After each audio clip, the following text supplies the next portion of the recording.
আসসালামু আলাইকুম। আজ আমরা শিখব কিভাবে প্রশ্ন করতে হয়। হুইজ, হোজ, হোম, কোন প্রশ্ন করলে এগুলো বসাতে হয়। অনেকেই হুইজ, হোজ, হোম দেখে বিভ্রান্ত হয়ে যায়, কিন্তু একটি সহজ নিয়ম মনে রাখলে আর কখনোই ভুল হবে না। তো চলুন শুরু করা যাক।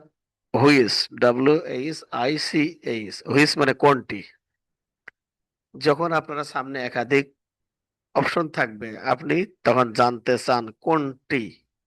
মনে করেন আপনার সামনে পাঁচটা অপশন আছে, তখন আপনি বাছাই করে নিলেন কোনটি। এই কোনটি যদি প্রশ্ন বাংলা বাক্যে থাকে, তাহলে সেখানে হুইজ দিয়ে শুরু করতে হয়। তো আমি শুরু করি, কোন লাইনের প্রোডাকশন সবচেয়ে বেশি। লাইন আছে 10টা। কোন লাইনের প্রোডাকশন সব থেকে বেশি? Which line has the highest production? Which line has the highest production? যদি আপনি এরকম বলেন, কোন স্টাইলটি জরুরি, তাহলে হুইচ স্টাইল ইজ আর্জেন্ট। কোন স্টাইলটা জরুরি, হুইচ স্টাইল ইজ আর্জেন্ট। কোন মেশিনটি কাজ করছে না, একটা মেশিন ব্রেকডাউন হয়েছে, আপনি যারা গার্মেন্টসে চাকরি করে তাদের ক্ষেত্রে, যে which machine is not working. Which machine is not working. যদি প্রশ্নে কোনটি আসে, তাহলেও সাধারণত হুইচ ব্যবহার করা হয়। হুইচ, হুইচ মানে জাস্ট নির্বাচন, চয়েস, পছন্দ মতো। এখন আমরা আরেকটা ডাব্লিউএইচ, হোজ, WHOS, হোজ মানে কার।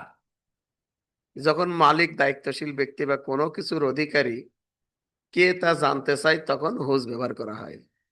উদাহরণ হিসেবে যদি আমি বাংলা বাক্য তৈরি করি, একটি, এটি কার file? Whose file is this? এটা কার file? Whose file is this? তা আমরা ঠিক আরে একইভাবে আরেকটা প্রশ্ন যদি করি, এই সময়ের দায়িত্ব কার? ইস্যু যেহেতু, এই সমস্যার দায়িত্ব কার? Whose responsibility is this issues? এটা জিজ্ঞাসাবোধক চিহ্ন। আমরা এভাবেও প্রশ্ন করতে পারি, কার স্যাম্পল পেন্ডিং আছে? Whose sample is pending? 10 জন স্যাম্পল ম্যান আছে, তার ভিতরে একজনের হয় নাই, কিন্তু ম্যানেজার জানে না, তখন বলছে হুজ স্যাম্পল ইজ পেন্ডিং, কার স্যাম্পল পেন্ডিং আছে। যদি প্রশ্নে বাংলা বাক্যের শেষে কার থাকে, কয়েকার কার থাকে, তাহলে হুজ ব্যবহার করতে হয়। মালিকানা, ওনারশিপ, এর ক্ষেত্রে হুজ ব্যবহার হয়। আচ্ছা, হুম মানে কাকে। যখন জানতে চাই কোনো কাজ কাকে করা হয়েছে বা কার কাছে করা হয়েছে, এরকম বাংলা বাক্যের শেষে কোনো কাজ কাকে দ্বারা, কার দ্বারা করা হয়েছে, কাকে দ্বারা করা হয়েছে, কে করছে, মানে এরকম, তখন হুম বসে, হুম।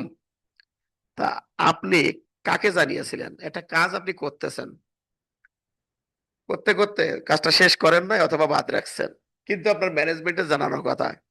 ম্যানেজমেন্ট আছে 2-3 জন, তখন আপনি বলছে, মানে আপনাকে বলা হচ্ছে, আপনি কাকে জানিয়েছেন? Whom did you inform? Whom did you inform? আপনি কাকে যোগাযোগ, আপনি কাকে যোগাযোগ করব, মানে আমি কার সাথে যোগাযোগ করবো, এরকম। আমি কাকে, তুমি কাকে যোগাযোগ করছো, কার সাথে, এরকম। তাহলে কি, হুম শুড আই কন্ট্যাক্ট?